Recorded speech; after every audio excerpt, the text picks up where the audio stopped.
ഈ ഒരു ഒറ്റ ഐറ്റം മതി, ഇറച്ചിയായാലും മീനായാലും ഒന്നങ്ങോട്ട് മാറി നിൽക്കും. അത്രയ്ക്കും ടേസ്റ്റാണ് ഈ സോയാ ചുക്ക. നല്ല മസാലയിൽ വരട്ടിയെടുത്ത സോയാ ചുക്ക. ഇത് കണ്ടില്ലേ എന്ത് ജ്യൂസിയാണെന്ന്.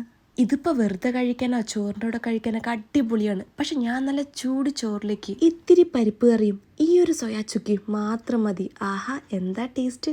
ഇനിയിപ്പോൾ ഞാൻ പറയുന്ന പോലെ ഉണ്ടാക്കിയോ, ടേസ്റ്റിന് ഒരു മാറ്റം വരില്ല, എന്തായാലും ഇഷ്ടപ്പെടും. സോയാ ചങ്ങൊക്കെ ചൂടുവെള്ളത്തിൽ കുതിർത്തിട്ട് വെച്ചിട്ടുണ്ട്. ആ സമയം കൊണ്ട് നമുക്കൊരു മസാല തയ്യാറാക്കാം. 1 സ്പൂൺ മല്ലി, ജീരകം, പെരിഞ്ജീരകം, 2 സ്പൂൺ കുരുമുളകും കൂടി ചേർത്ത് നല്ലോണം ഒന്ന് വറുത്തെടുക്കണം. കളറൊക്കെ ഒന്ന് മാറി വരുമ്പോൾ ഫ്ലെയിം ഓഫ് ചെയ്ത് ചെറിയ കഷ്ണം പട്ട, 3 ഗ്രാമ്പു ഇതൊക്കെ ചേർത്ത് ഒന്ന് അരച്ചെടുക്കണം. സമയം കൊണ്ടൊക്കെ സോയ റെഡി ആയിട്ടുണ്ട്. ഇനി അതിന്റെ വെള്ളമൊക്കെ പിഴിഞ്ഞു മാറ്റി കഴുകി വൃത്തിയാക്കി റെഡിയാക്കണം. ഇനി ഒരു പാനിലേക്ക് എണ്ണ ചൂടായി വറ്റൽമുളക്, ഉള്ളി, കറിവേപ്പില ഇതൊക്കെ ചേർത്ത് ഉള്ളിയുടെ കളറ് മാറുന്ന വരെ ഒന്ന് വഴറ്റിയെടുക്കണം. ഇനി അതിലേക്ക് ഒരു ഇത്തിരി ഇഞ്ചി വെളുത്തുള്ളി പേസ്റ്റ്, തക്കാളിയും കൂടി ചേർത്ത് തക്കാളിയൊക്കെ നല്ലോണം കുക്ക് ചെയ്തെടുക്കണം. ഇനി ഉപ്പ്, മഞ്ഞൾപ്പൊടി, മുളക് പൊടി ഇതൊക്കെ ചേർത്ത് നല്ലോണം ഒന്ന് മിക്സ് ചെയ്ത് അതിലേക്ക് സോയാ ചങ്ക്സും കൂടി ചേർത്ത് കൊടുത്ത് ഒരു 3-4 മിനിറ്റെങ്കിലും നല്ലോണം ഒന്ന് റോസ്റ്റ് ചെയ്തെടുക്കണം.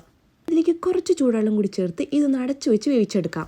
5 മിനിറ്റ് ആയി കാണും. ഇനി ഇതൊക്കെ തുറന്ന് നേരത്തെ പൊടിച്ച മസാലപ്പൊടിയും കൂടി ചേർത്ത് ഇത് നല്ലോണം ഒന്ന് മിക്സ് ചെയ്തെടുത്ത് ആവശ്യം വന്നാൽ കുറച്ച് എണ്ണയും കൂടി ചേർത്ത് കൊടുക്കാം. ഇത് നല്ലോണം ഒന്ന് റോസ്റ്റ് ചെയ്തെടുക്കണം. സോയാ ചങ്ങൊക്കെ നല്ലോണം റോസ്റ്റായി വന്നിട്ടുണ്ട്. ഇനി ഇതിലേക്ക് മല്ലിയില, പച്ചമുളക്, കറിവേപ്പിലയും കൂടി ചേർത്ത് കൊടുത്തു കഴിഞ്ഞാൽ സോയാ ചുക്ക റെഡി ആയിട്ടുണ്ട്. മാത്രം മതി.